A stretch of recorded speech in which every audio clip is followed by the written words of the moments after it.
you. These are some strategies that we have seen used this summer, or that we have used ourselves in different professional learning situations that we've been in. And think that they might work for you in your classroom. So when you're looking at this, kind of keep that lens on. This morning we did this and we used something new, and for some folks it went wonderfully, and for others we need to tweak it and give some solutions. So as we go through, this is just like your environment, and it doesn't always work perfectly. So Rhonda's word for the year is grace. Rhonda, you want to talk about that? I do. I feel like we all have needed a little bit of grace. So I want to be the recipient of that. And I also want to make sure that I give that grace to others. So we've just tried to keep that in mind. And learning is messy, you know. Suzanne hit it. I'm also recording this session, so you may have noticed that the record button just came on for those that might have had technical difficulties or something came up at the last minute. So we will be recording the session, and I'll also be able to send that to you a little bit later. Another housekeeping item before we jump right into the content, on the email that had the link for you to join into our session, as well as a link to a folder. It said Anne Frank, and it was a live link. We have made everything available to you, and you are able to edit, but we're asking that you please, after the session today, if you'll go ahead and make a copy of everything and save it to your drive. We had to have it open for editing for some of the group activities that we're doing today, but if you would do that for us, we would greatly appreciate it.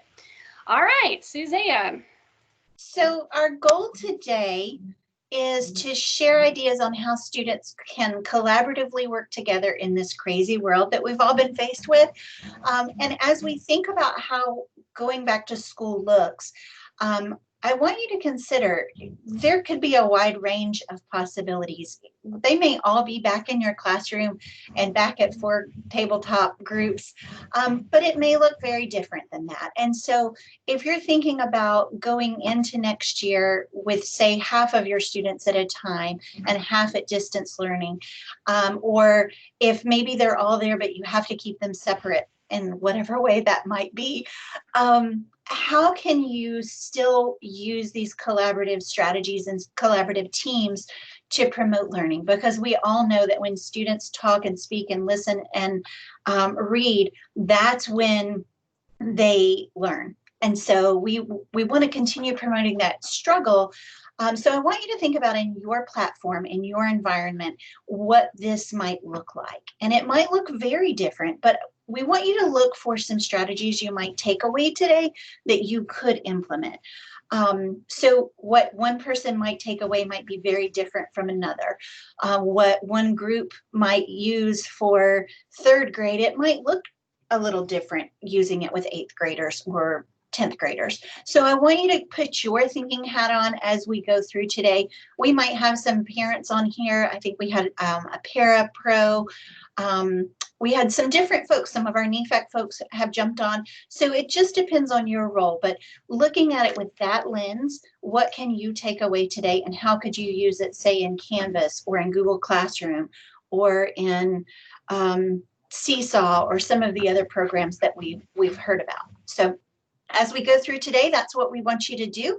Again, this is a lesson that I taught in the classroom in 8th grade. Anne Frank and the Holocaust, we're actually using all of the same template PowerPoints, response cards, everything just like I used them in the classroom, and how would I possibly implement them. And then we're going to ask for a lot of feedback from you. So we're going to ask for you to do 2 things: be a teacher and think about how you would implement it, and also play the role of the student. And as we walk through, we're going to ask you to engage just like you would want your students to engage in online learning. So thanks for being here. We're very excited. So here's the point we would actually get started in the lesson. All the early stuff was kind of the housekeeping and background. So I do want to go ahead and reference back the learning is messy, because I don't know if you can hear all the noise in our background, but there are a lot of things going on at the NEFAC office. So there's some roof work. There's a training room being renovated. So if you hear drills and hammers in the background, we're just going to roll with it because learning is messy. So on this slide, this introduction slide that Suzanne just referenced that we've actually used, we do want to make mention, as well as all of you are probably aware, of the Holocaust requirement by the legislature. And so many of you may be scheduled for trainings later this summer of how you're going to incorporate all of those elements into your classroom. So this is an example that's timely, that might help meet the mark of some of those. So we're going to move on ahead, and as always, we start with our standard. Now we have in the room with us all the way from 3rd grade to 12th grade. I think we have some district staff and maybe some different folks, but we purposely went kind of in the middle. It is not about the text. So I want to say that up front. How I want you to think today with your teacher hat on is, what text could you use to do this very same thing? So constantly be thinking about that. In the end, we're going to have some time to share out. But for our purposes today, our focus is going to be around these two standards. Centering around the top one, we have some words bolded. It's focusing on words and phrases, thinking about figurative, connotative, technical meanings, analogies, allusions. And then our main focus today, which this one is in every single grade level, of course, focusing on the central idea of the text and how that central idea develops, and then its relationship to those supporting ideas. And then how do you pull that all together to provide an objective summary in the end? So I want you to keep that in mind throughout our entire lesson today, and think about all those different skills that are involved. So we're going to be using something today called success criteria. Now the goal here is for the students to drive their own learning. So you're going to introduce this in the beginning. You should notice that all of the points there on this table come straight from the words of the standard. It's just broken down into smaller chunks. So when you introduce this to students, and we're also going to ask you to analyze us as your facilitators today to make sure we met the mark on covering these items. But when you introduce it to students, you're asking them to just stop and pause and think about where they are at that point in time. And of course, you can see by looking at the language here that it builds. So starting at the top, they're just identifying and interpreting an analogy. But then as we move down, they're determining the meanings of words and phrases as they're used in the text, including figurative and connotative meanings. Then they're going to analyze those figurative, connotative, or technical terms and how it affects the tone of the text. Then you get to the last part where they pull it all together, determine a central idea of the text, and analyze its development over the course of the text, including its relationship to supporting ideas, and providing an objective summary. Now, we read that to you. It was on purpose and deliberate because you always want to read the goals for the students initially so that it puts them all on the same page. And Suzanne and I were talking about this yesterday. If you think about when you take a trip, before you get in your car and just go, what do? You use your GPS, you plan out the route. Took a trip a couple of weeks ago to see my daughter in Kentucky, and I'm the kind of person, I like to see the steps. I want them laid out for me so that I know what's coming up as I'm traveling. So that's kind of what this success criteria chart is like. It's helping us plan our pathway in our instruction and also helping our students to think about how they're going to plan out their learning and get to the point that we need them to be. Rhonda, can I just add here? I just had a conversation at lunch. I'm actually taking a class right now, and what the professor is asking me to do, I truly don't even understand the directions, much less what the end result is going to be. And I said to someone, I am the girl who wants to know why we're doing this and understand that big picture so that I can walk the steps to get there. And so I feel like our students are the same exact way, and they need to know that. If they understand this big picture and have an understanding that these small steps are going to lead us there, then we have set them up for success. And so I think that's a really important piece to really think about our own learning and how we learn, because that's the same way that our students learn. So Rhonda, would you hit enter one more time, please? So I want you to think about these students that I did this lesson with. They had already spent some time reading an Anne Frank diary. So I want you to put your student hat on right now, and I'm going to ask you to join in the chat and think about what you know about Anne Frank and what do you think this title means. So the title of this article is, or poem, is It Is Raining on the House of Anne Frank. And it's written by Linda Piston. It was written in 1998. So I want you to think about, knowing what you know of Anne Frank, what does this already set the stage for? When you think about the map, where is Anne Frank? What, put some, I guess that KWL piece, let's put some knowledge on the board. So go ahead and write in chat what you think It Is Raining on the House of Anne Frank might be about. And again, learning is messy. There are no right or wrong answers here. I just want to go ahead and get some knowledge base going, just like we would do with our students. So we'll give you a few minutes to go ahead and put some things in chat.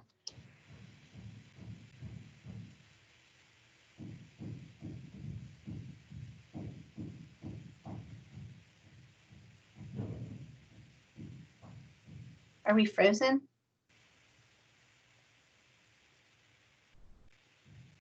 I don't think so. Okay. Do we have any thoughts about what? Oh, here we go. Here we go. It's funny, all of a sudden it catches up. So Holocaust, they were some tumultuous times. Absolutely, Jeannie. The pressure of Anne Frank's life during the Holocaust and trying to stay safe. I love that.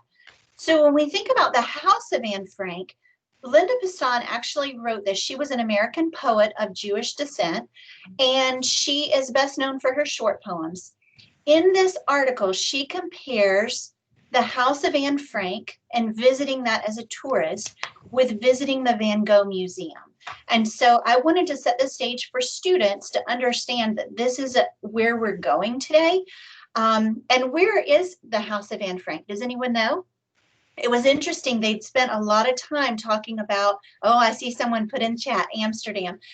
They spent a lot of time the week before I was there talking about Anne Frank, but no one actually knew that her home was in Amsterdam. And so that was just an opportunity for us to expose them to some geography. And I think those are important pieces to bring into lessons for kids to give them that global understanding. So looking at, it's a dreary day, it's the feeling of the home. So if we're going in as tourists to the home of Anne Frank, and we're going in as tourists to the Van Gogh Museum, maybe what are some connections that we might go ahead and start to make in our heads? So as we go into the next slide, I want you to look at the pictures here. We've got Vincent van Gogh, and what we know, we already have some background on Anne Frank from the work we did last week as students, but we don't really know anything yet about Van Gogh. And so I want you to look at some of his paintings. He was an impressionistic artist, and honestly, he was considered an emotional hot mess. He spent his last days in a sanatorium or an asylum because he went mad. And so looking at the pictures, the first one is a self-portrait of him, and he drew it, painted it himself. I want you to think about what you see in that picture. The second one is called The Starry Night, and the third one is The Vase with Sunflowers. So I want you to think about how his art might connect back to It's Raining on the House of Anne Frank. So go ahead and I want you to, oh, I see someone has already put times of trouble in Germany, sadness. He actually lived I think it was about 100 years prior to Anne Frank and the Nazi invasion and all of those tumultuous times. So I want you to think about looking at his paintings. Which one is your favorite? Which one speaks to you and why? So I'll give you just another minute to write in chat something that you might feel by looking at his pictures, some emotion that you are feeling by looking at the motion of the picture and the color, the movement that he created in his style of art.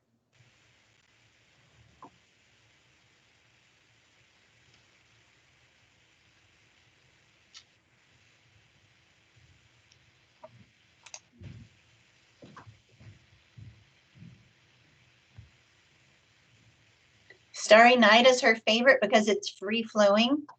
Starry Night, love the strokes and the movement in the sky. That one made me think of the song we just heard about the movement in the sky. The Starry Night reminds me of the night sky while at sea in the Navy. Oh, thank you for your service, Lewis. It's peaceful and dreamy. So far, we've got a lot of starry nights here. That's fun. Oh, my art teacher in elementary school. Wow, that's a neat connection back to how a teacher affected your life. I love it. I love it. Look at the movement and the lights, the peaceful sky. Awesome. So I love it. Everyone kind of takes something different away. And while my favorite picture here probably is the Starry Night, I love the look in Van Gogh's eyes. And when you look at his eyes, that kind of agony and stress and anxiety that he is feeling as he painted that picture of himself, it kind of speaks to me in a really interesting way. So I want you to think about that as we continue through our lesson today. So you can see from what we've already shared, and I know I have a lot of content area teachers on the call. So thinking about the geography, thinking about tying in the arts, those are two things that I want you to have in your teacher brain to think about how you can apply this with this text or maybe another text. Today, we are going to introduce you to a strategy that we just love, because it is something that you can pick up and use immediately, and it has a tremendous impact. So today, in a little bit, you're going to get to read the entire poem about Anne Frank. But for now, Suzanne and I have just selected a stanza from the poem that really just spoke to us, and we felt like there were many different things that we could do with this. So when we say significant sentence, it's not always a sentence. In this case, it's a stanza. Sometimes it may be a couple of sentences. Sometimes it could be a paragraph. But it's just a piece of text that you pull out and you use initially before you ever put the complete text in front of students. So we're going to try to tie in as many areas of reading as we can today that are appropriate for the 3rd through 12th grade levels. And one thing that we wanted to tie in was an opportunity to work on fluency. Now, you know, we would love to think that by the time our students are in 3rd grade, they're fluent readers, and, you know, we just work on their comprehension, but we all know that's not the case.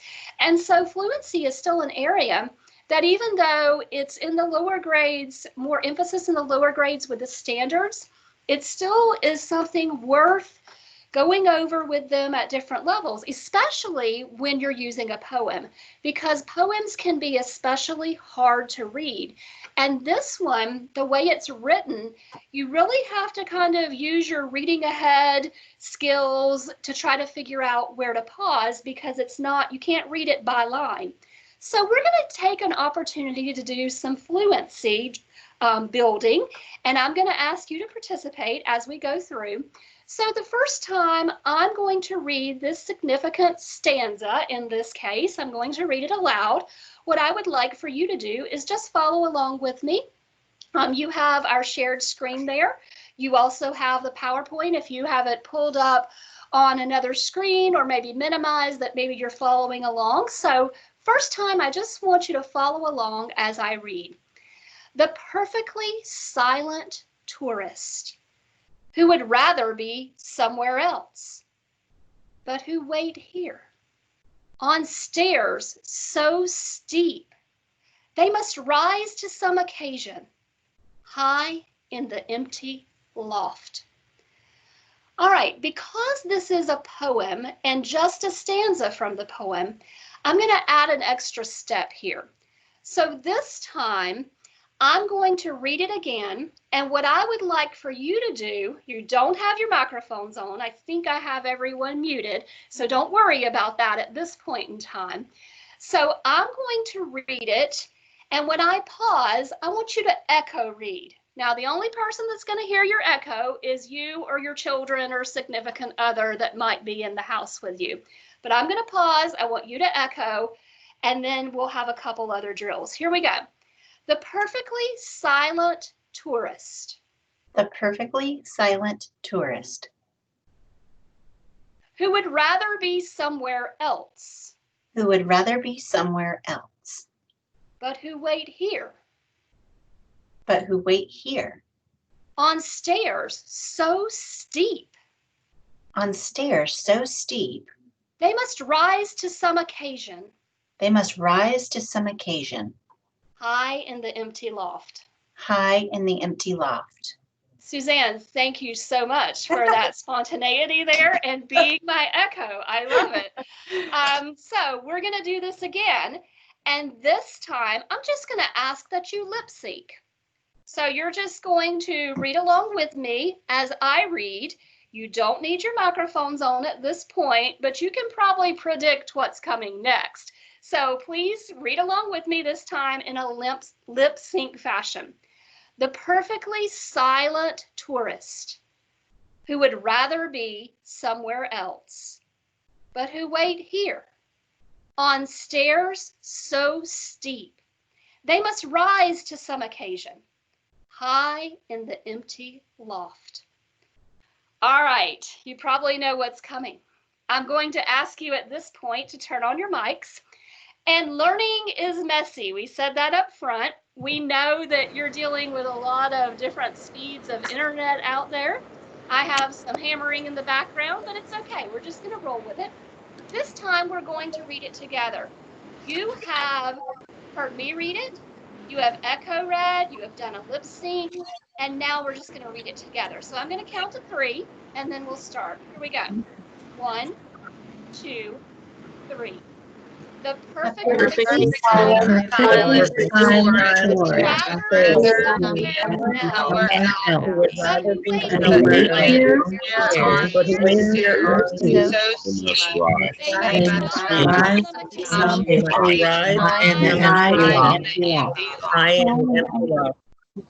You guys rocked that. All right, thank you for playing along. We knew that there would be a little bit of delay because we've done this several times. I'm going to go ahead and mute everyone back just so we don't have background, with the exception of what's going on here in our office. Well, and I'm going to add in there for the teachers that teach older grades. When I did this with 8th graders, I actually called it a TikTok lip sync battle. And every kid in every class, I did it in 4 classes, and then I observed some teachers who taught it after I taught it. And in every class, every single kid was engaged in 8th grade.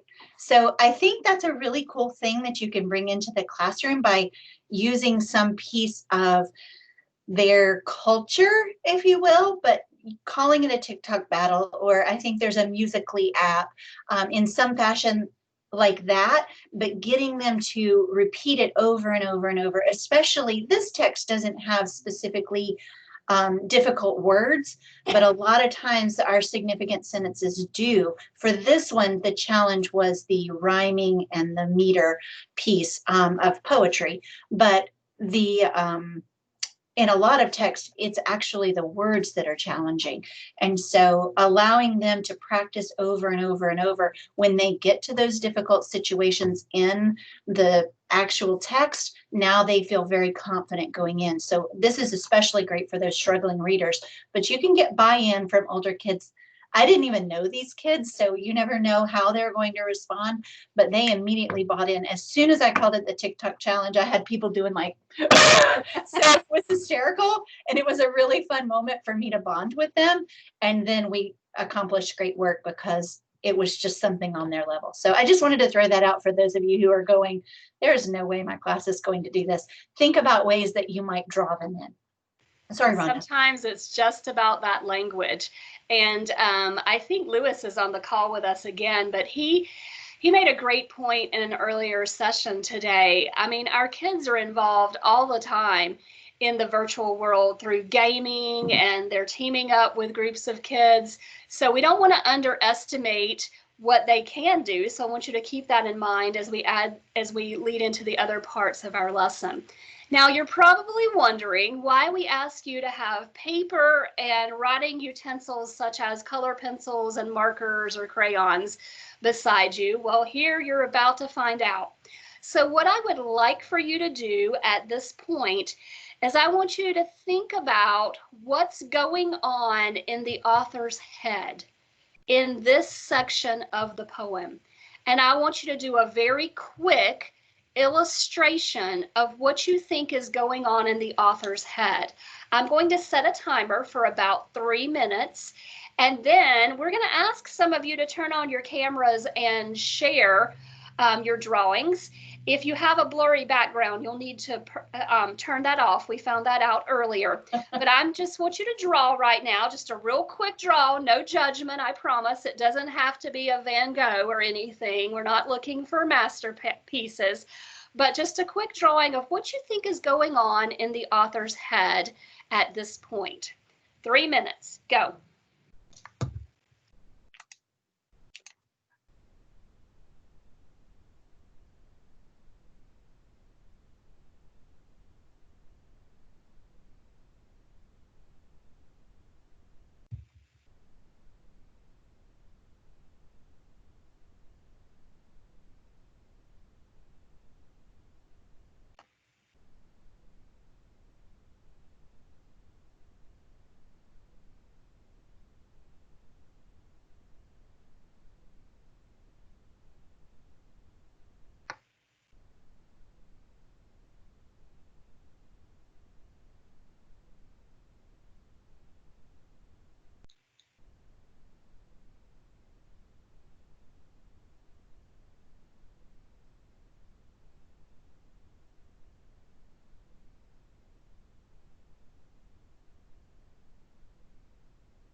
Have about 1.5 minutes left.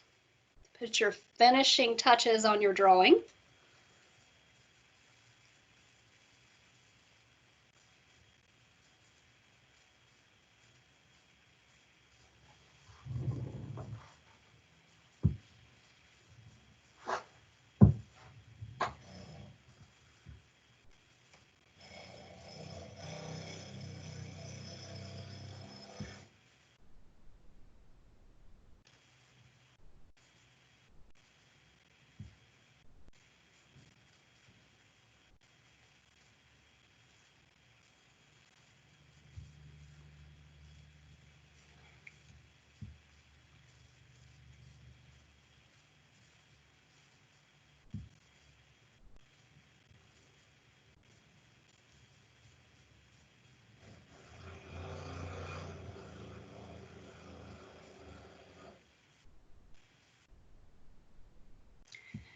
Last 30 seconds to make your last minute additions.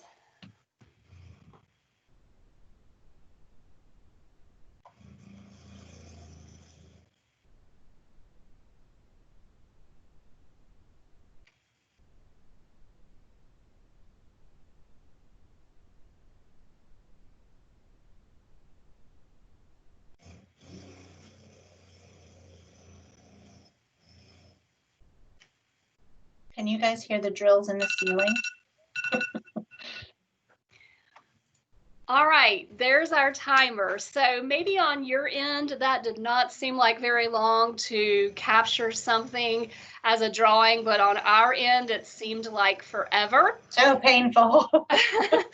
So we would like some volunteers. We're not going to force anybody, of course, and we really can't in the virtual world anyway.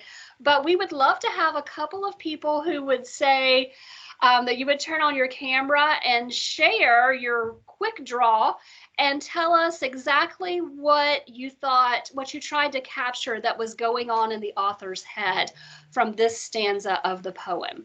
So if you'll turn your cameras on, I'm going to stop sharing so that we can see all of you. All right, is there anyone that would volunteer? No judgment, we promise. We did this with coaches a few weeks ago, and the things that they drew and the conversation that came from it was phenomenal. So please be brave. We're going to ask you to put on your brave hat right now. Do we have someone who will volunteer?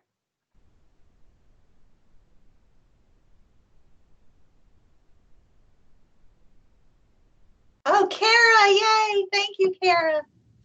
All right, Dave, did you say you would volunteer too? Awesome. So let's have, okay, Dave, go ahead, and then we'll let Kara go. Does that work? All right, can you unmute, Dave? Yeah. There we go. That would be Talk helpful, us through wouldn't it? what you were thinking. All right. He's looking at his watch because he's short on time. He's waiting on the steps. The steps are going off into the horizon. Okay, awesome job. So talk to me about the connection you made to the text. Can you go back and share what you were thinking from the text? I was just basically looking literally at what it said. Awesome, thank you. I love that word literally, because what we saw with the coaches is we had some very figurative people and we had some very literal people. And when you brought those thoughts together, it was truly mind-boggling. So thank you for being willing to share. And I love that you added the watch as they were standing on the stairs, because if you think about a tourist who is ready to go on vacation and they're just waiting, you know, it's kind of like your last day at work before summer vacation or before you have, you know, so you captured that in your drawing. So thank you, David. All right, Kara. Hi. And I actually participated with the coaches before, but I wasn't sure today's content, and I always love anything you offer. So thank you for what you're doing, ladies. I just wanted to show, I guess I have, this is the person who's waiting, the tourist, and they have a thought bubble there because they would rather be somewhere else, is what the text said. I put outside as very bright and colorful, and then these are very big stairs, but up to kind of the room, you know, just knowing, you know, Anne Frank in her diary, kind of where they were hidden, but this is kind of some clouds that are looming over that area. So. Thank you. So what Kara did is she tied back to the It's Raining on the House of Anne Frank, and she brought rain into her picture. I thank you very much for being willing to share. And those were like stadium steps. We're going running up the stadiums later. I love it. But I love that you had that contrast of the color from outside and then the gray and the black of where they were waiting on the steps. So Christina has her hand up. I'm hoping that she wants to share, or maybe she wants to ask a question. Christina? Hi. No, I was actually going to share my picture because like what they were saying, I was actually thinking of Anne Frank as the tourist. So like I put her like in a building, like that was supposed to be like her in the building. And then like she was looking down at like the Nazis and she was like, please keep me, like saying to herself, like, keep me safe, please. That was like my interpretation of it. That's interesting. I love that. And so now you start to see how different people think and how those thoughts, when they're shared, they bring so much value together. You went from the literal to now very, very figurative. So that's wonderful. I love it. Love And it. poetry just lends itself to those types of interpretations. I love to have kids share and hear what's going on inside their heads. And so often it's things that I'd never even thought about. So that collaboration piece and allowing them some time to just digest. And this time we did it in the form of a picture, which I know many of you may be special ed teachers or maybe self-contained teachers. So that's a way for kids to put their thoughts into this artistic design, but still be able to really tap into the meaning behind it. So thank you, all of you that shared. We really appreciate that. I'm going to go ahead and share my screen again, hopefully. While she's doing that, I'm curious, did anyone add anything to their drawing after they saw what someone else did? Because that's what kids would do. So I think that's an interesting thought too. And we brought that out in the morning session. Often when kids hear other kids thinking, it challenges their own thinking and makes them think a little differently than maybe what they had originally thought. And that's a very valuable piece of kids beginning to understand that what other people are thinking is important, and I can mold my thoughts, maybe not change them completely, but I can add to my thoughts based on what other people are thinking. So I think that's a really important piece to bring out when we're talking about children being educated. All right, Suzanne, if you can just give me a thumbs up if you can see my screen. All right, perfect. All right, so we had you with your student hat on at that point, even though sometimes it's hard to separate from our teacher brain. But this time, I'm going to ask you to wear your teacher hat. And I want you to think about this significant sentence, or in this case, a stanza of the poem. And in the chat box, I would like for you to capture any opportunities that you see to tie in any of our ELA standards or any connections back to those goals on the success criteria that we shared earlier today. What opportunities do you see? For example, let me get you started because Kara led us into this. Through her drawing, she captured the feelings. So that there's connotative meaning there of feeling inconvenienced. I'm going on vacation. I've got to wait. It's not comfortable. And then I think it was David that had them watching the clock. And then so that connotation is really important to bring out. What other skills do you see from your ELA or content area point of view that you could teach with this one stanza of the poem? And it can also be language skills. So I'm going to give you an opportunity. I'm going to be quiet, and so you can hear all of the banging in the background. And I'm just going to give you an opportunity in the chat box to share some of the skills that you think we could touch on. Go ahead.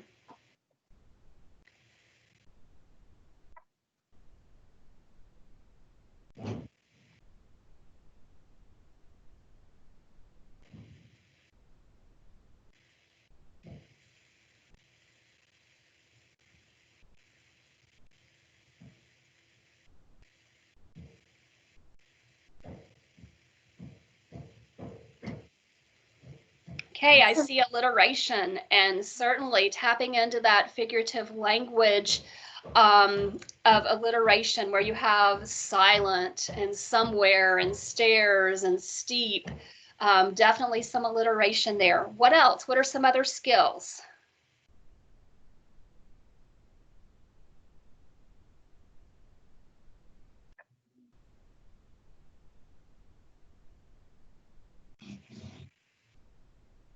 Rise to some occasion. That's a really good one. What does that mean exactly? Are they actually rising on stairs? In today's world, our kids are so used to riding on escalators and having moving vehicles and things like that, that maybe that has a little different connotation than what they really might understand. So that might be something that we need to delve into. Mm-hmm. Overcoming difficulty. I love it, Lauren. You and Nancy, your thoughts together is perfect. Fluency and pauses, nice. An opportunity to build vocabulary with multiple meanings. So what would be a multiple meaning word here? go back and if you would add that to your thought. I don't think that's one I had, so I'm excited to see what your thoughts are on that. Steep. All right, kids might not understand what stairs so steep they must rise to some occasion. What does that actually mean?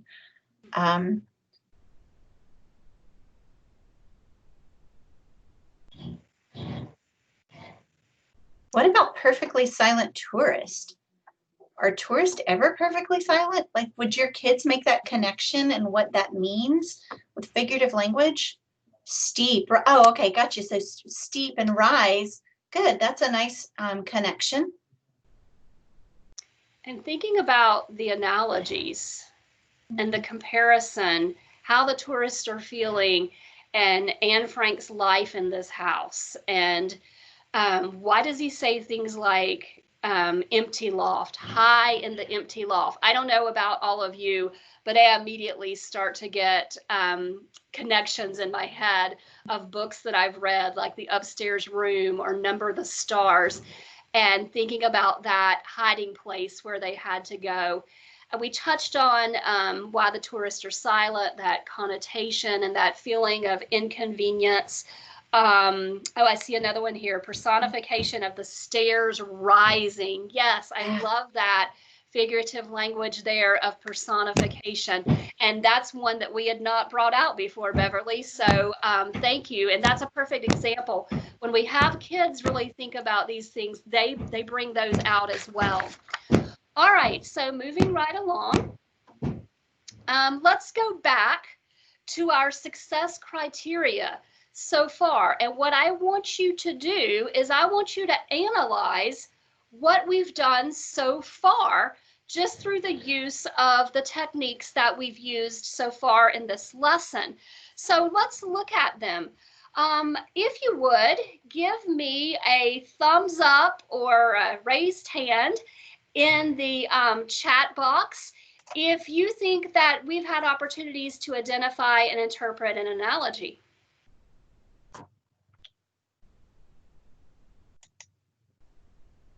And Suzanne, you're going to have to help me here with the chat. Okay, I see a yes. Oh, that's from Suzanne.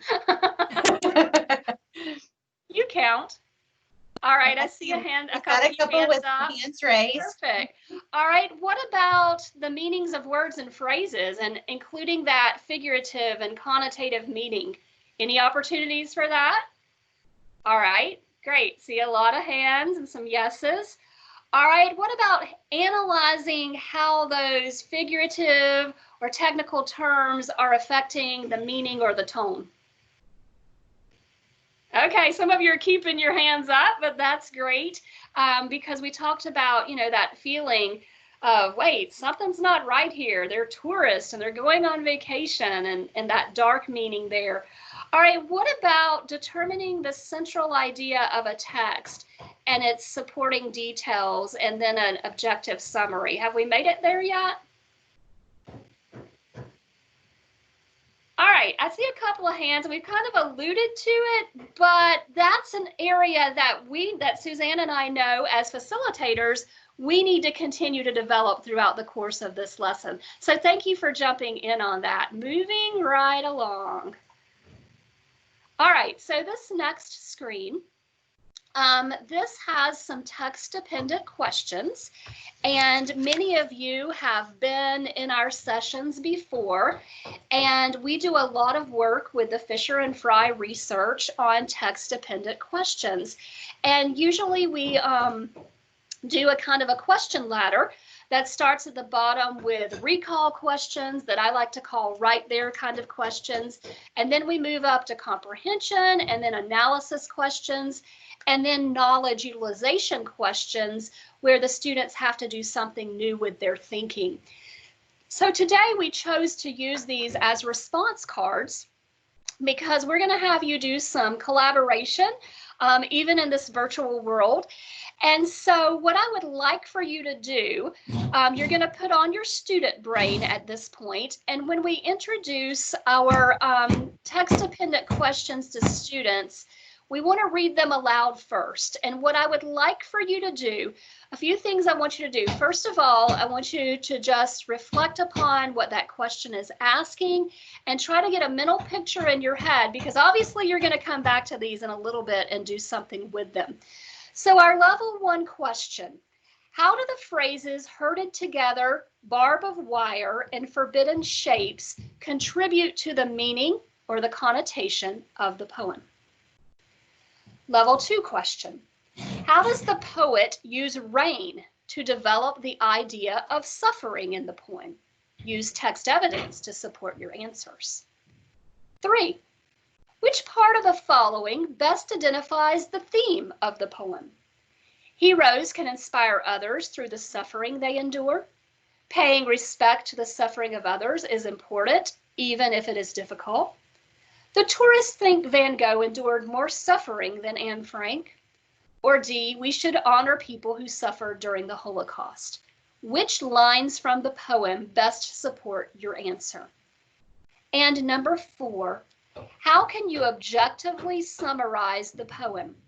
What evidence from the text did you use to make your summary objective? So you can see, as I read those questions aloud, if you put your teacher brain back on, those are building in complexity. So moving right along, I want you to keep those in the back of your head. And now you finally get to see the entire version of the poem.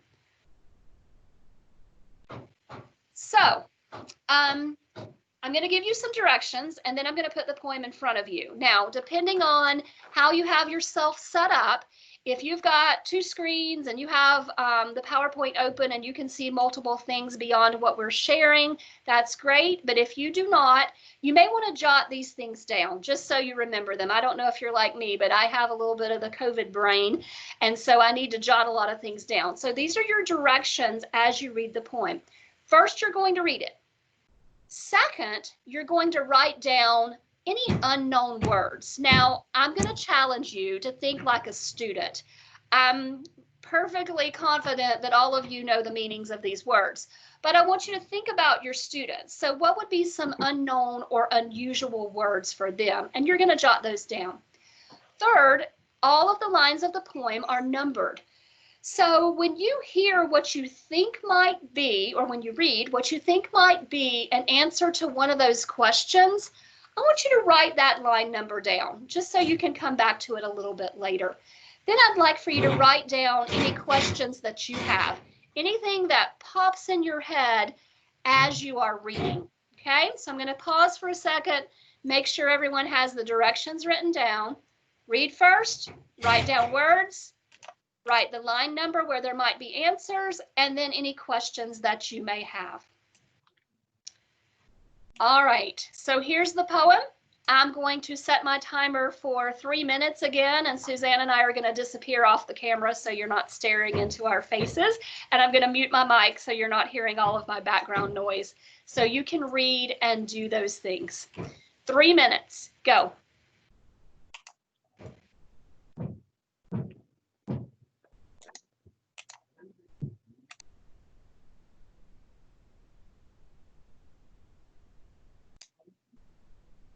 The instructions are also in the chat box if you need them.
You have about 2 minutes.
About 30 seconds to finish up your thoughts.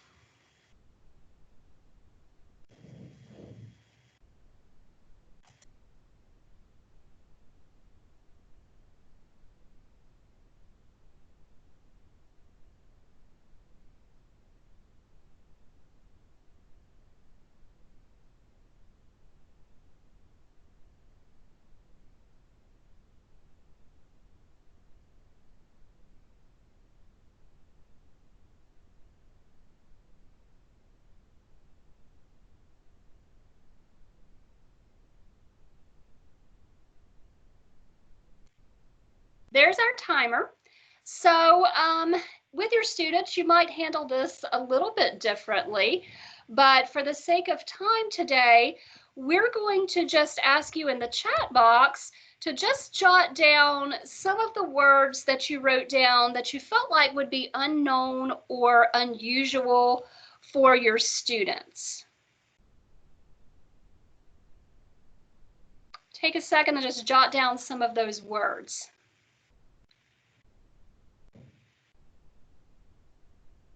Expulsions, good.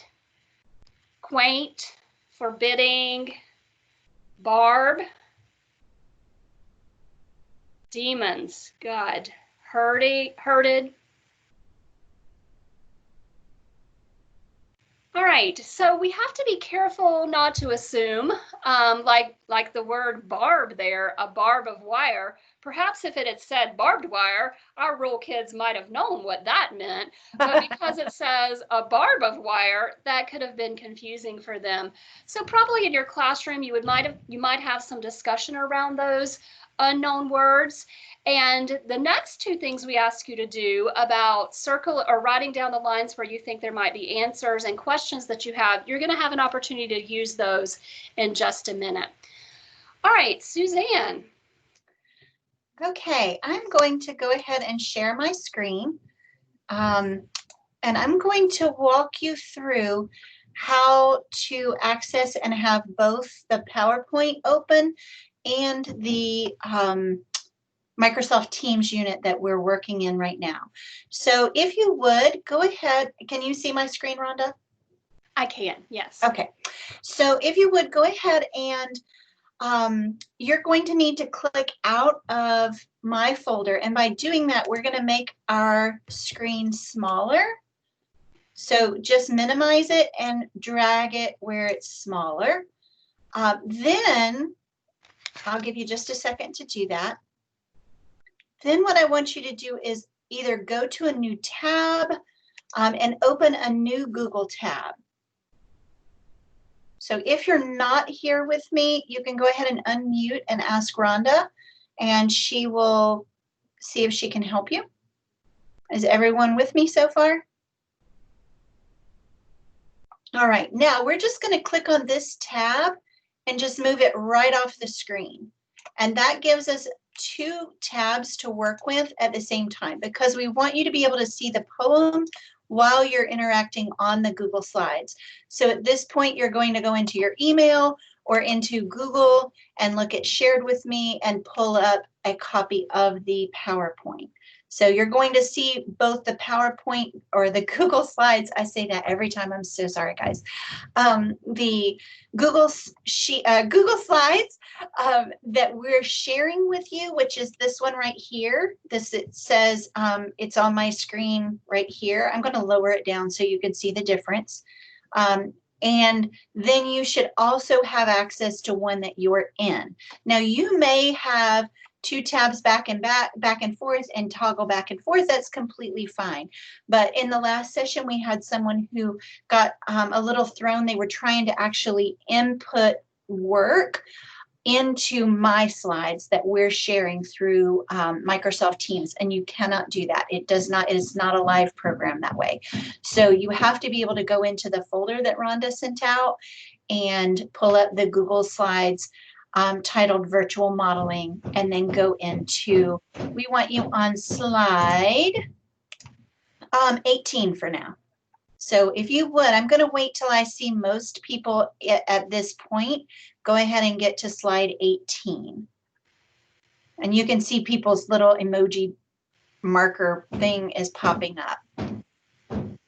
So if you would, if you're not able to get in, would you please unmute yourself and share out real quick, or either put it in the chat and we'll see if we can help you. I'm going to give you about a minute. So if you're having trouble, please shout it out. And please do whatever you're comfortable with. If you're more comfortable with just minimizing Teams, you'll still be able to hear us. And just having that PowerPoint or slides presentation open, then do it that way. Do whatever works for you. We are actually going to have you do some group work. So I do need to make sure that everyone's in. Rebecca, no worries. We know internet is going to be an issue just like it is for our students. So no worries at all. We don't want this to be stressful. And I do want to say this is a point where learning is messy. And having people try to engage with something that they haven't done before is not always easy. And I want to say out loud, it is okay for it to go terribly wrong. And so I'm asking you to give me grace if it goes terribly wrong. And I'm also asking you to give yourself grace if you're trying this with your students and it doesn't go correctly the first time. Especially with students, depending on their age, it could look very different. I might give kids a copy of this text or have it where they can easily access it versus having them go into a Google folder and do all the steps. So if you're using Google Classroom, what would that look like? If you're using Canvas, what would that look like? How would you provide this for students to easily access? It might be different for everyone that's in this room today.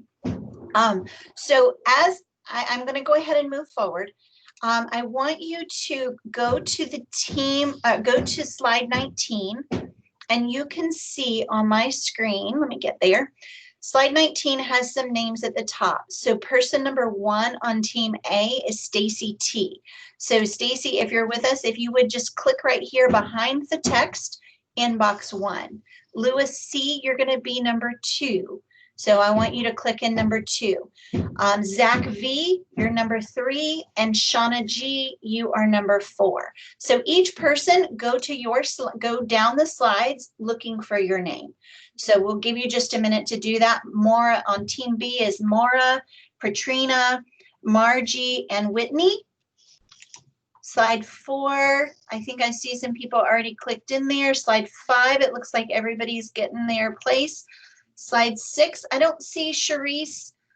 David, are you in slide 23? Were you able to get in? Catherine R. and Nicole J. It looks like people have moved into Team F pretty well. It looks like our last few people are kind of strung out, and we've got 1 per group. Are you having trouble, anyone? If you're having trouble getting in, just please shout out, unmute yourself. Yeah,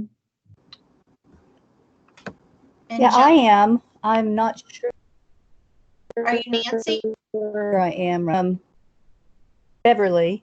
Beverly. Okay, I'm sorry. It doesn't really tell me who you are when you start speaking. So let's see if we can find you, Beverly. Actually, let's just put you on one that doesn't have everybody. So would you jump on Team E and be person I'm number not sure where 3. to find that. I'm sorry? Where do I find Team B? Oh, that's on the slide. Yes, so go to slide number 23 and we'll just make you person number 3. So you're going to click in the 3rd box under the text. Nancy, were you able to get in? Deborah, no worries, no worries. Yeah, it's not working for me. All right, so we're going to, anyone else, last call for any help? And then we're going to go ahead and move forward with our work. If you're having trouble, put it in the chat and Rhonda's going to be watching for that while the rest of us kind of move forward. So what I would like to do, I want you to go ahead and look at I'm going to go back to the text and put the text on my screen so that everyone can see it. And I'm going to let Rhonda watch the other parts. Okay, so I want you to use the text that's here and answer the question. You'll have about a minute. You can use a different color if you want. You can use a different font. Kids love doing that. So I'm going to give you 1 minute to answer the question. Stay in your box, and then we're going to rotate around and let you add to your friends' boxes. All right, go ahead and begin.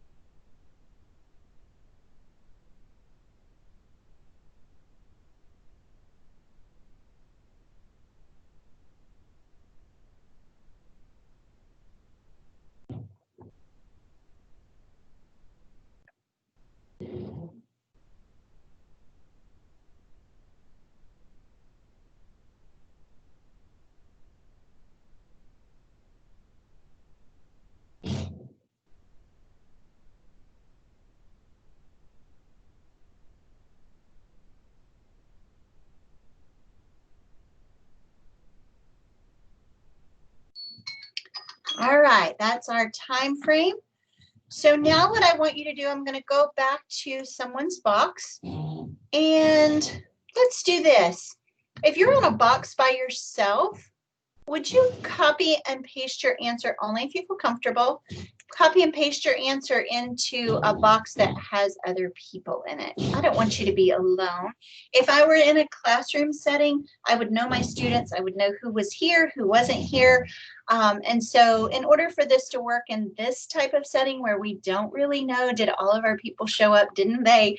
And we know lives are really busy at this point in time. So no worries at all, but we want you to get the best bang for your buck and be able to understand the process of this. So if you would just jump on another slide that looks like maybe some other people have inputted some things. And then we'll go in our circle. All right, so if you were the number 1 person, I want you to now be number 2. If you were the number 2 person, I want you to be number 3. If you were number 3, you're going to be number 4. Number 4, I want you to be number 1. So again, learning is messy and it's okay. I used to use Google Sheets and Google Slides with my 1st and 2nd graders, and it was great learning for them because they would of course, when we were learning it, they would often click into someone's slide and delete everything. At one point, I had a student going, "Oh my gosh, it's going away." Like as she was typing, someone was deleting. So that's just the way learning is messy. It's okay. And so this is just a way for us to teach students to engage together. The first couple of times it's going to be messy, but I promise if 1st graders can do it, your kids will be able to do it too. So it's just about practice and making sure that you're being super explicit. So as you move around, I'm going to give you another 30 seconds. I want you to read what the person has written in answer or response to the question, and then you're going to add to any thoughts that they have. So I'll give you another minute. How about that? And then we'll drop it to 30 seconds for the third and fourth round. So I want you in the next box up. So if you were in number 1, I want you to be in number 2 now. Read what they wrote and then respond with additional thoughts. All right, is everyone clear? If you're not clear, please unmute your microphone and feel free to ask a question. We're rotating around, answering a question, adding to our friends. All right, you have a minute. It begins now.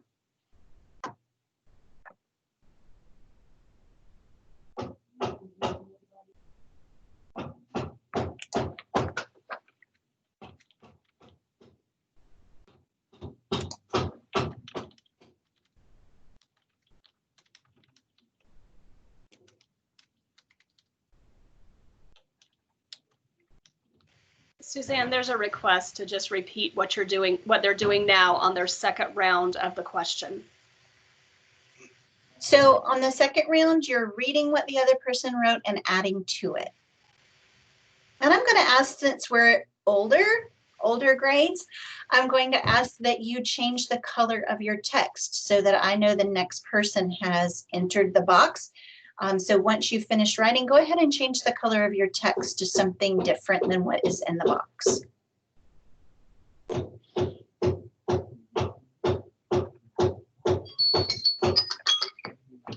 Go ahead and finish your sentence. That was the end of our minute.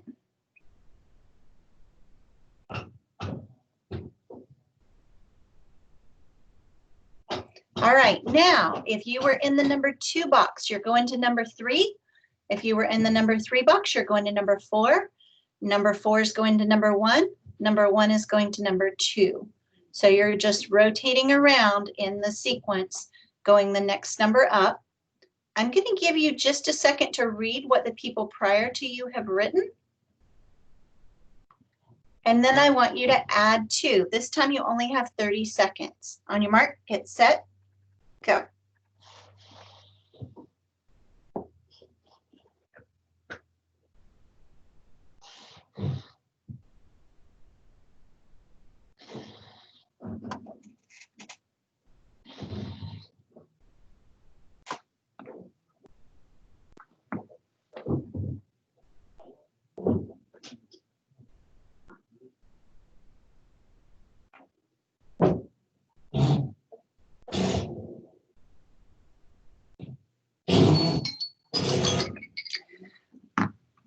Okay, finish your sentence.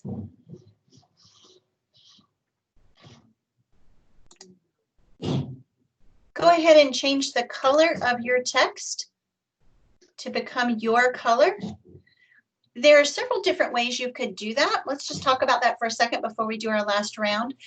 If, for instance, I wanted to be able to grade this based on what I feel like they know, I could have, let's say, Lauren could use blue every single time that and that's kind of happening here. It looks like someone is using purple, someone's using blue.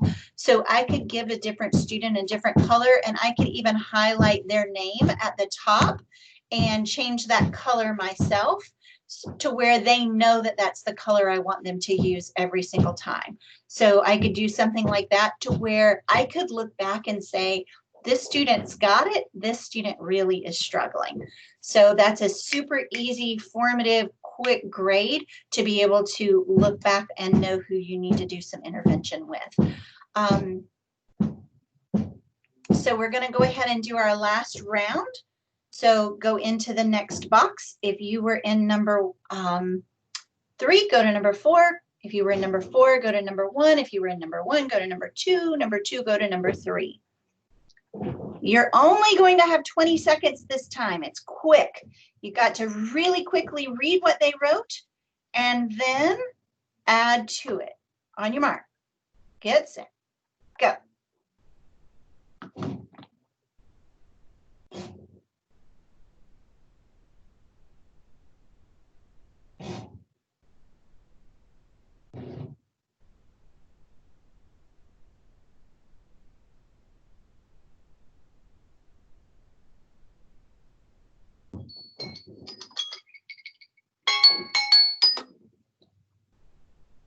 Okay, finish your sentence. I see some sentences being wrapped up. If you want to change your font or your colors, please go ahead and do that. I don't know if you were noticing because you were busy working, but as you were typing, I was flipping between screens looking at what people were writing. So I was getting that right there in the moment, understanding of what my kids or my students, as you are right now with that student hat, I was getting an understanding of where they are. And so I'm going to just choose one to share. You could have them choose a speaker per slide and have someone share out per slide, kind of that facilitator person, or maybe your person who is summarizing it. Remember, that's part of our standards, so we really do want students to be able to do that and be able to think that way. But for purposes right now, I think we'll go ahead and move forward. And I want to just bring attention to a couple of things so that you can see maybe things that you would want shared with students. So this screen right here, and I don't have names for sure who jumped in there, so I'm not going to use any, but these students looked at this and said, how does the poet use rain to develop the idea of suffering? And they use, I want you to look at this. Did they use text evidence? Did they go back to form and foundation in the text to give this? The tourists were herded together and perfectly silent as it's raining on the house of Anne Frank. So there's that flip of the sentence. This gives a gloomy feeling to the scene. If it had been left there, that might not have been as deep of an answer as I wanted. But when we add to it, it speaks of the tourists being herded together under the shadow of their umbrellas, thus adding to the feeling of gloom and despair. So we're still talking about gloom. We're still talking about the tourists being herded together, but now we've added some shadow to this understanding and really understanding that despair and gloom go together.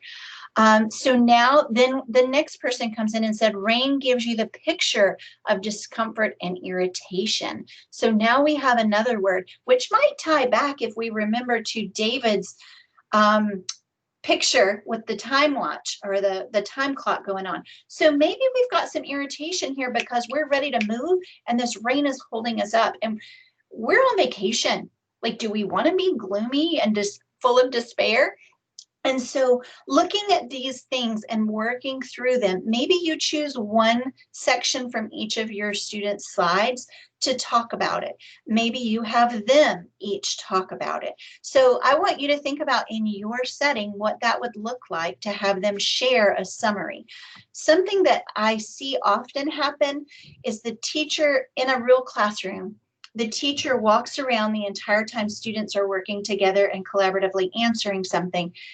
And then the teacher goes to every single group and has them answer all 4 questions out loud to the group. And so one person is talking and the rest of the classroom is really zoned out. So I want to caution you from having that perspective, but how can we have an overall summary of what actually happened? So thinking about that, or if you know that every student in the class got it, do we need to really go over all of the answers? So that's a question for you to really think about your practice. What's the purpose in doing this? If you've been around the room and every single kid had it right, do we need to break it down? Or is there maybe one specific answer that really blows the rest out of the water? They're all right, but this one takes it to a whole nother level. And maybe that's the one you share.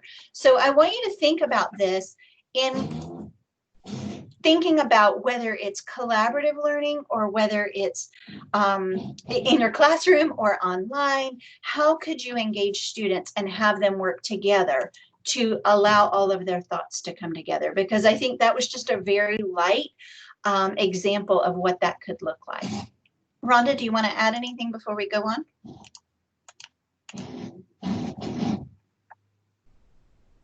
Are you muted? Sorry, I was muted. And I'm getting where a little did she go? distracted with all the points. But yes, thank you all for jumping in. And we want you thinking about, you know, what would this look like in your environment, whether your school year next year looks like where you're having to practice social distancing. We've come so far with having kids collaborate and work in groups. And you've heard us say, if you've ever been in one of our trainings before, we want them reading, writing, speaking, listening every day, every subject, every grade. And in an online learning, we still need to remember that so that their voices can be heard and they have the opportunity to share their ideas with one another. So this is just one example of how you can make that happen. So thank you all for jumping in and being a part of those collaborative groups. Thank you. I also wanted to say, someone here said the author states in line 4, and that's a really important skill to teach kids, how to reword things and how to take it back to the text. And we all know, if you're teaching an FSA grade, we all know that that's really vital. But if you're teaching a writing grade, or a writing testing grade, that's even more important. So thank you for making sure to include that too. As I was flipping through, I thought, oh, that's something I really wanted to make sure that my students saw. So thanks for playing along. So the last thing we're going to do is a self-check. And I want you to go back and think about what you wrote in those boxes. Were you able to identify and interpret? I'm not sure who's sharing. Are you sharing, Rhonda? Go back one more if you would. So were you able to identify and interpret an analogy within the text? Could you determine the meaning of words or phrases as they're used in a text, including figurative language? The person who talked about being under the umbrella and the shadow and how that was looming, that might be a person that you go, boom, they've got it. But there might be other people in the group that they were like, oh, I didn't really see that piece. So that might be something that they want to work on to be successful. Again, they're on this path to this roadmap of success, and how do we get them there? So you might think about how you would have them report this information. I know back in the old days when we first started using goals and scales, it was a 1, I'm sinking, 2, I'm starting to float. That's really not meaningful to kids, but it becomes meaningful when we put it into this language and we say, can you identify and interpret an analogy? Can you or not? How do you then have them engage with they can't? How do they report that to you? Or do they need to report that to you because maybe you were circulating and you picked up on it and you intervened right in that moment? Or maybe you were reading through their text as they were typing and you thought, oh, this one really doesn't get it. I might need to do a 10-minute call later today with them to make sure, or an email to them to meet that need. So I want you to challenge yourself to make this learning really pertinent and important, because our jobs as educators are so important. And if we're not meeting those needs, who is? And so looking for opportunities to intervene right then or before tomorrow's lesson starts. Once tomorrow's lesson starts, from my experience as a teacher, and maybe it was just because I was really bad at it, but I always had a really hard time catching up from what yesterday missed. So if we intervene right in the moment, that success criteria gives us that power to do that. So I want to challenge you to think about how you could use success criteria in your work. And we'll talk a little bit more about where we got the success criteria in a few minutes. But I want to go ahead and have you think about, if I were working in a real class setting and we were doing online learning, I would definitely want them to have some kind of an online journal that they could do an exit ticket in, and I could look and see what they knew or what they didn't know. That might be in Google Classroom where they are making an answer and you have 2 kids responding. But I wanted to show you, Rhonda, can I share again just a second?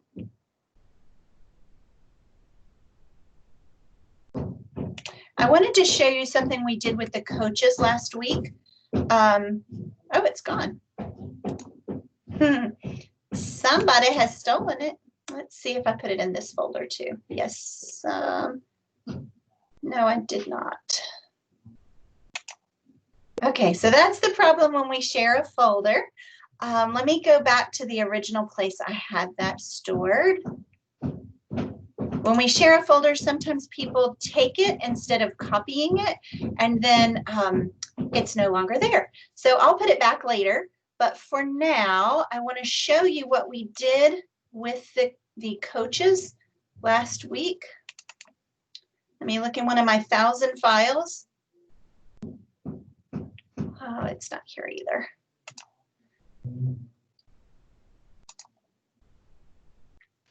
There we go.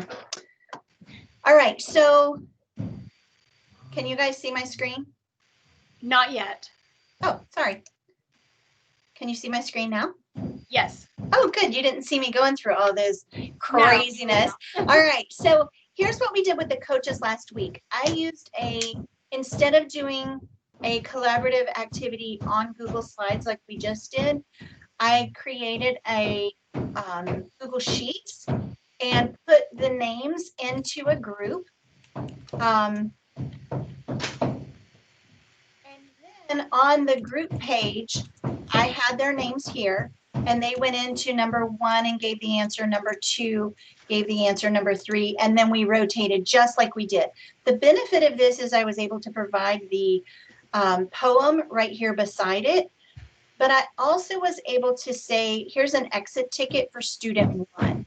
And if I wanted Dave to be student 1, then I would just title this with his name, or I might just give out numbers to my students like you do in the real world.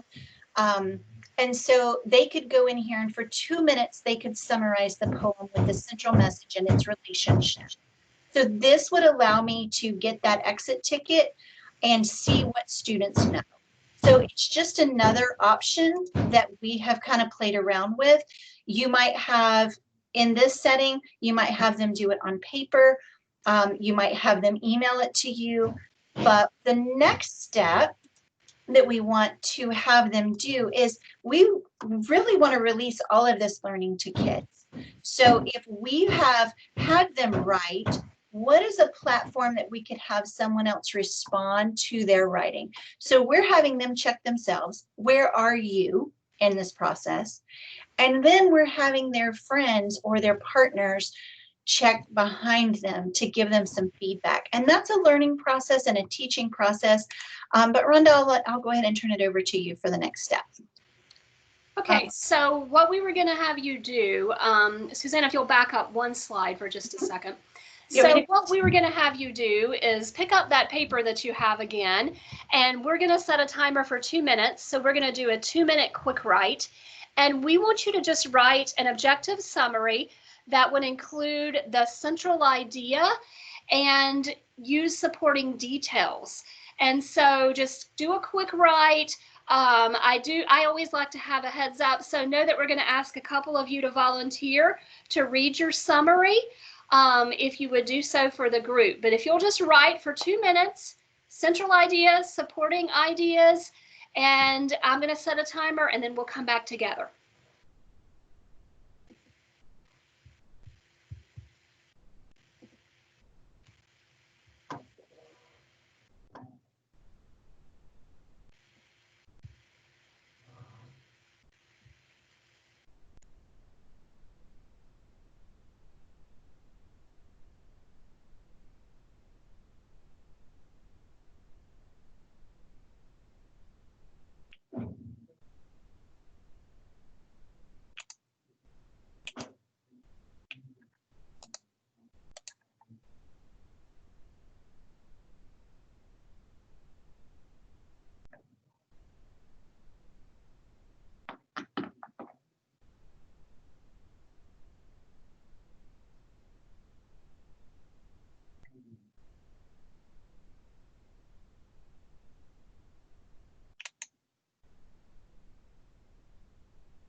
have about 45 seconds to finish up your summary.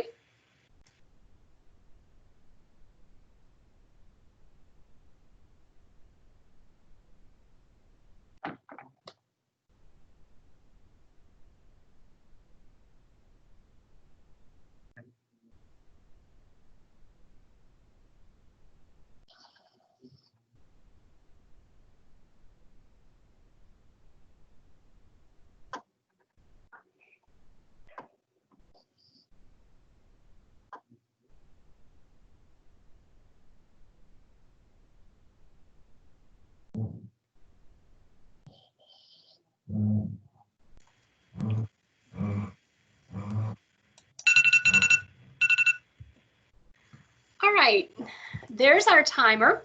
So Susanna, if you wouldn't mind advancing that slide. So what I'm going to ask you to do is I'd like some volunteers. So if you wouldn't mind turning on your microphone and or your camera, and if you would volunteer to read aloud your summary. Now that doesn't leave the rest of you off the hook, because while they're reading, you are of course listening, but I want you to think about what success criteria does the summary meet and why. So think about what we ask you to do. We ask you to write a 2-minute objective summary with a central idea and using the supporting ideas to support that. So as you listen, I want you to think about, did they hit those indicators that we ask you to include? So do I have any volunteers that would be willing to read their summary out loud for the group and turn on their camera or microphone? You can let us know in the chat box.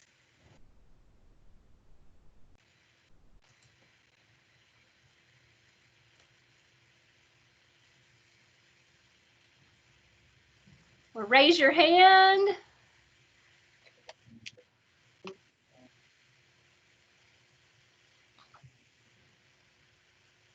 Okay, Angie, we would love to hear yours. Go ahead and turn on your mic or your camera or both, whichever you're comfortable with.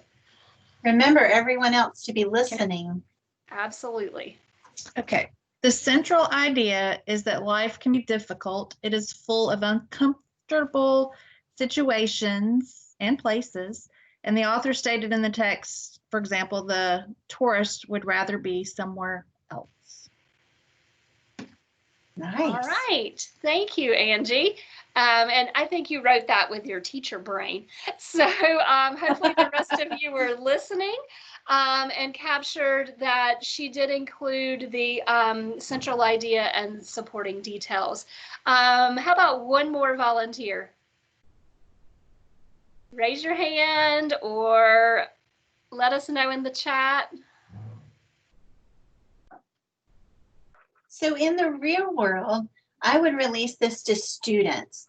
So if Angie had read it, then I would ask for someone else to come in and give those thoughts on, did she meet that? Because when we start analyzing other people's work, our learning goes through the roof. And so that's that piece. And they're going to have questions on FSA where they have to analyze, is this the right answer? Is it not the right answer? Especially in math. Where were the mistakes in this answer? And so having them analyze and break apart someone else's answer to see if it meets it is a really valuable piece of learning. Is there someone else who'd like to share? Thanks, Angie. Fourth grade ELA teacher. I love it. I was too.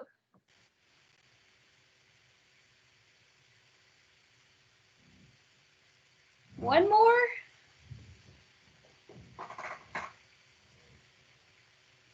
All right, that's okay. But think about what would be some other things that you would put in place. Suzanne shared the sheets a second ago where you could highlight your friend's central message, maybe in a different color, and underline their supporting details and connections.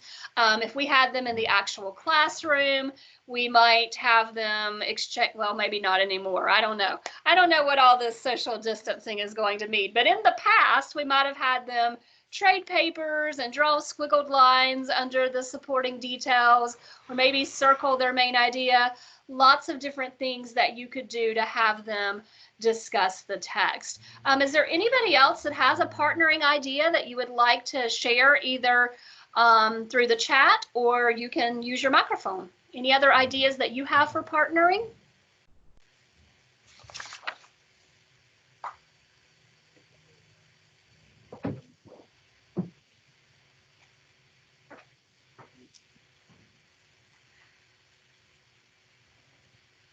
We're going to come back to having you guys share some thoughts in just a few minutes. So I want you to be thinking about ways that either you have seen some success in the last 3 months, maybe some ways that you have taken away from today and you would tweak them to create some new learning now. So I want to share with you, let me get where I can, we would go back to the partner check and have the partners check. Did your buddy, were they able to identify and interpret an analogy within the text? Were they successful each of the steps all the way down, like we've already kind of walked through? But we're going to move on now. This is a video that kind of connects to the text. You might at this point show the video and have them do some work around, is this similar? Is it different? What is the connotation with the video that might be different from the connotation from the poem, and so on. So we're not going to show the video, but we wanted to give you an example of something we might do in the classroom. So I wanted to show you where we were getting the success criteria. That's an important piece that I'm afraid that we missed this morning.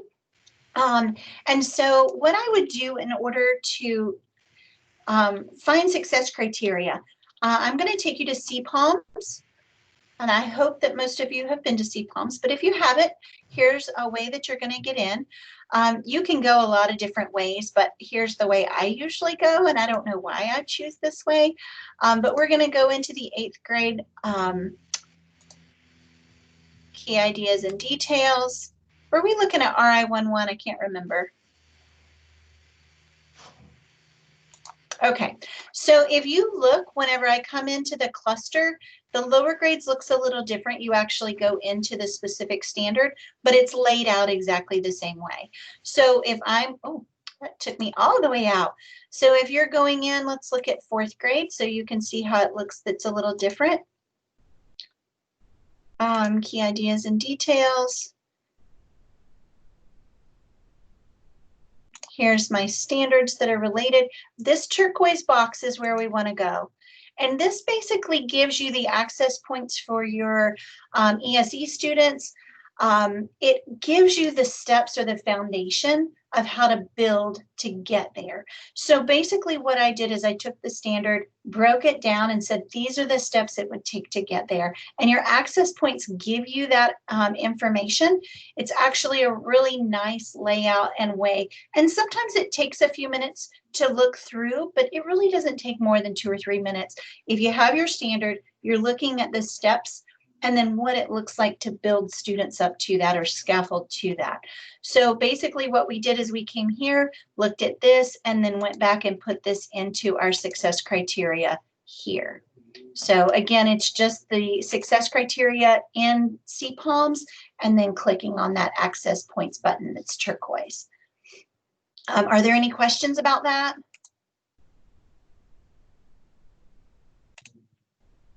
All right. So here we go. What ideas do you have for your 3rd through 12th grade classrooms? This lesson, we used a very similar style or layout this morning with a K through 2. Yes, K through 2 looks very different. They're non-readers, at least in kindergarten and part of 1st grade. So how would you scaffold that for those students? 3rd through 12th grade, you could use a similar lesson. I've used it in 3rd grade. I've used it in 8th grade. I've used it in 10th grade. So a very broad range depending on the text that you choose and what you do with it. So here are some things, and I want you just to go into chat. You can shout them out. please feel free to unmute your microphone and share however you would like to share. What are some takeaways that you had for today? Maybe how would you tweak it? How would it look different in your classroom? Or what were some successes that you had in the last 3 months in working with students virtually? So this is the time for you guys to really share out. It's vital. I think the most valuable part of our job is being able to hear from you and see what you've used that made it amazing and help students learn. So we want to steal some ideas from you right now. I'm just going to be really transparent. We want to steal some ideas from you. So please feel free to share out.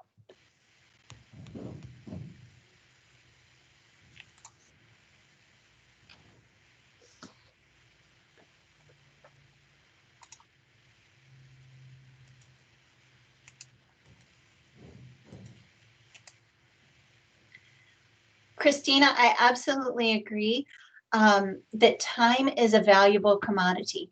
And it's always hard in a virtual setting, especially with us working with teachers or giving teachers student content. So it's really hard sometimes to know, is this too much time? Are they sitting there twiddling their thumbs, or are they engaged with the learning? So thank you for sharing that. And I think that's a really important piece. Sometimes for us, we want you to see a broad range of things that are available or ideas. And so we might push it a little bit too tight on time. So that's awesome. Thanks for sharing that. And I think that is a really important thing to remember with students, especially if you have some striving students in that bunch. Angie, I love that idea of Google Forms that included videos. Would you mind telling us just a little bit more about the video with the form and how you actually use that?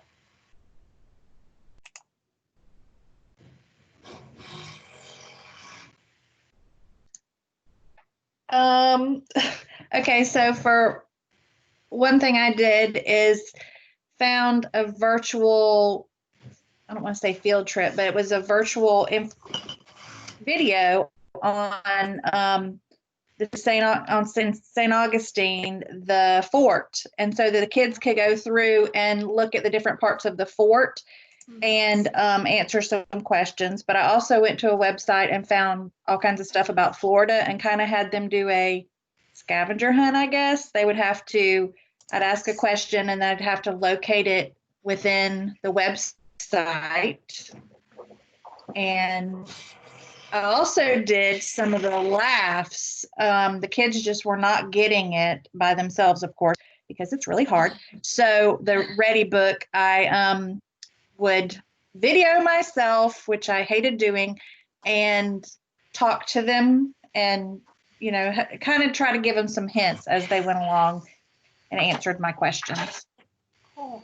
Thank you for sharing. We shared a virtual field trip with the K-2 teachers this morning with the Bitmojis, and it actually took them through the Amazon River and the rainforest. Suzanne has it pulled up. Obviously took a lot of work, but whoever shared this, they were willing to put it out there for others. And so that was kind of a neat thing. I like the idea of the videos through Google Forms. I don't know how many of you have heard of EduPuzzle, but that's another format where you can take any YouTube video and you can embed questions and actually have them answer individually or as a team. So that's another idea you might want to think about. Nancy, Flipgrid, yes, to post a question and the students would submit a video response. I think that's wonderful so that they're able to have some fun with that as well, sending you the video back.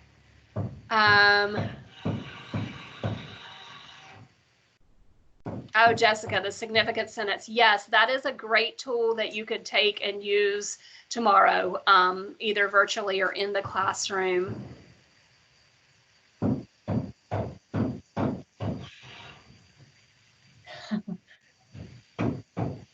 Jessica Gonzalez, I loved using Schoology and found it helpful during a virtual environment. Zoom as a way to connect and check in with students. Scavenger hunts, that's a great idea, and virtual field trips. We had someone in the earlier group put a link of several different virtual field trips in. The one that I just shared with you came from the Bitmoji Craze for Educators on Facebook.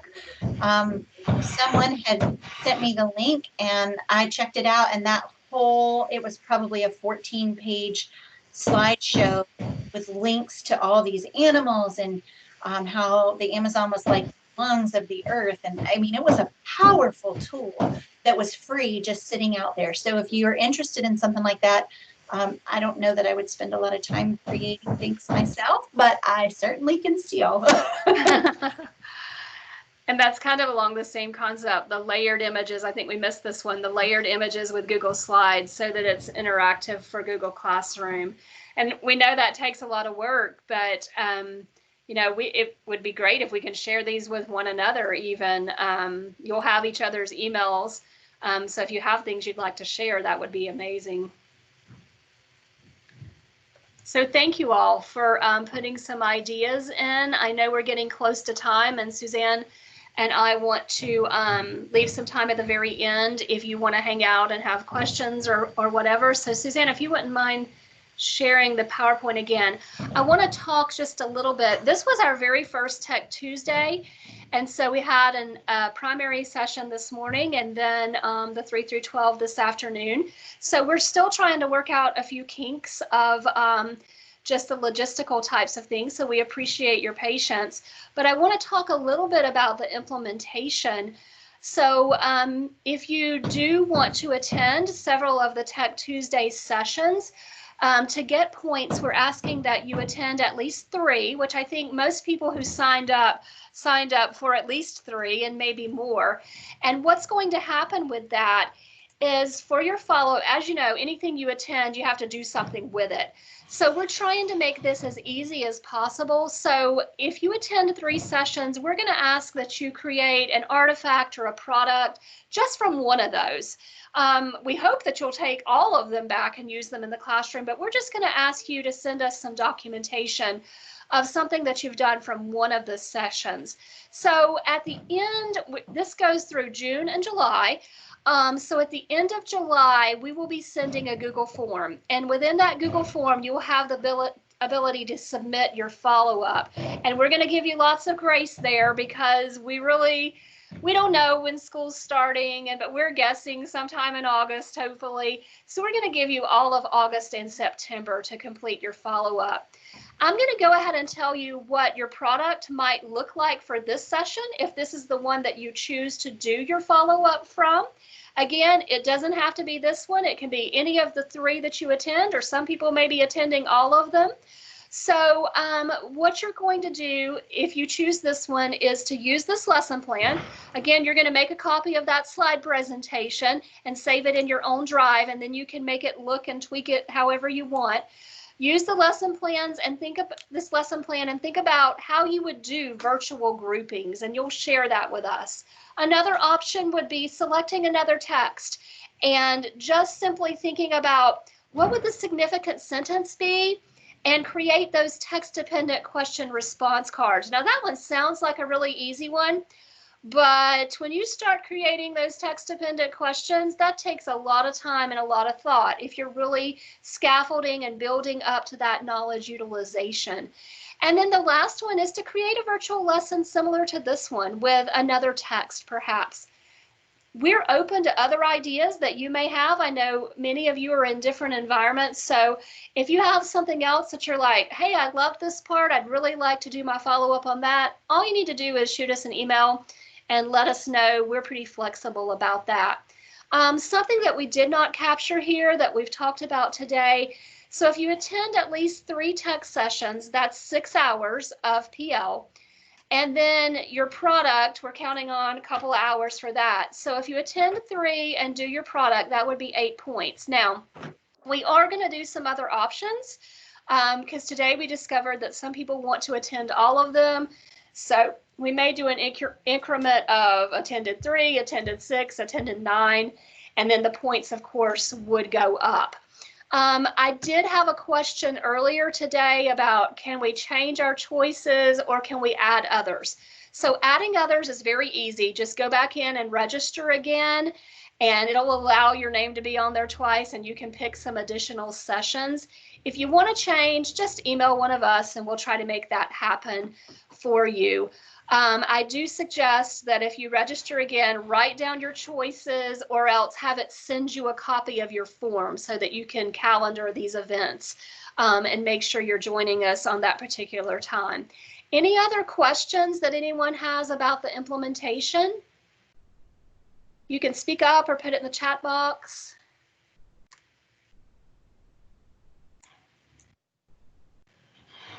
All right, well, we're going to hang out for a few more minutes. We really want to say thanks for joining us today and participating in all of the groups and all of the sharing.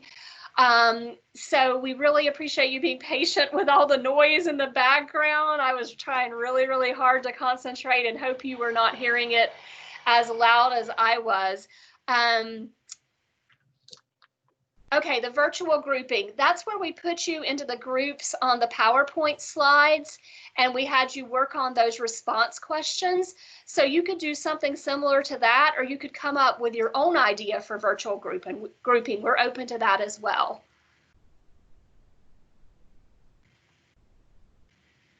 Thank you guys that joined us twice today. We hope that you took something different away the second time than you got the first time. Yes.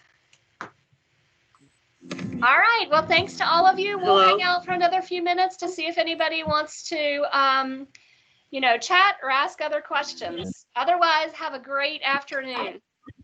I think we have a friend with her hand up, Rhonda. Okay, I think I answered her question, but do you want to turn on your microphone? Did I answer your question? I turned on